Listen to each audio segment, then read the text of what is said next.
కూటమి ప్రభుత్వ అవినీతిని ప్రశ్నిస్తే దేశద్రోహమా? పరిపాలన అంటే ప్రశ్నించే గొంతులకు సంకెళ్లు వేయడమా అని వైఎస్ జగన్ ప్రశ్నించారు. తెలుగు రాష్ట్రాల్లోని జర్నలిస్టులపై ఎందుకంత కక్ష అని మండిపడ్డారు. ప్రజలు చంద్రబాబుకు బుద్ధి చెప్పే రోజు దగ్గరలోనే ఉందని స్పష్టం చేశారు వైఎస్ జగన్. చంద్రబాబు అరాచక పాలనపై వైఎస్ఆర్సీపీ అధినేత వైఎస్ జగన్ మండిపడ్డారు. పొలిటికల్ గవర్నెన్స్ పేరుతో చేస్తున్న అక్రమ అరెస్టులు, వేధింపులపై ఆగ్రహం వ్యక్తం చేశారు. మీ ఉద్దేశంలో పరిపాలన అంటే ప్రశ్నించే గొంతుకలకు సంకెళ్లు వేయటమా అని చంద్రబాబును ప్రశ్నించారు.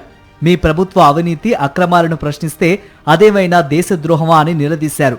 తెలుగు రాష్ట్రాలలో ఉన్న జర్నలిస్టులపై మీకు అంత కక్ష ఎందుకని, వాస్తవాలు మాట్లాడితే అంత ఉలికెందుకు అని ప్రశ్నించారు.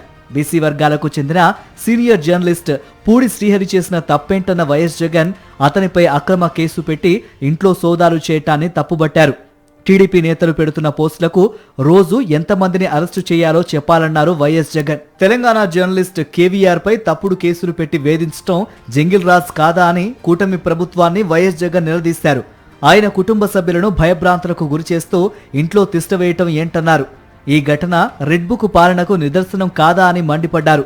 పొలిటికల్ గవర్నెన్స్ ముసుగులో ఇన్ని అరాచకాలకు పాల్పడడం ఏంటన్నారు.